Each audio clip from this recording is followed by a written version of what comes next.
చెప్పా అమ్మాయికి.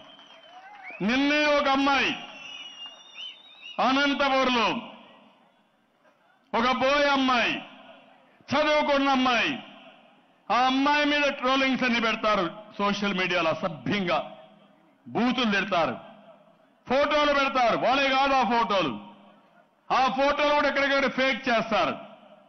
ఫేక్ చేసి ఇష్ట ప్రకారం పెట్టి 10 మంది వాళ్ళ బంధువులు పంపించి ఎట్టి వరుసలో ఇంటికి రాకూడదని, బయట రాకూడదని, రాజకీయం చేయకూడదని చేస్తే కొంతమందిని అయితే అవమానంగా మాట్లాడుతున్నారు. ఈ అమ్మాయి కూడా కేసు పెట్టింది. పోలీస్ యాక్షన్ తీసుకోరు. నీ కూతురికి జరిగితే, నీ భార్యకి జరిగితే, నీ తల్లికి జరిగితే నువ్వు వదిలిపెడతావా అని అడుగుతున్నా.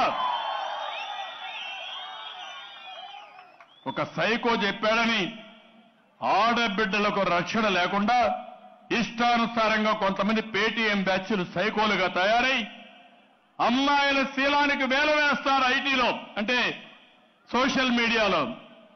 అలాంటి వాళ్ళని చూసుకుంటే చెప్పుతో కొట్టాలన్నా ఏమితో కొట్టాలన్నా నాకైతే అర్థం కావడం కాదు. నడి రోడ్డు మీద ఉరేయాల. ఇక్కడ ఈ కుప్పం లాంటి ప్లేస్లో ఉరేస్తే అప్పుడు బుద్ధి వస్తుంది వీళ్ళందరికీ.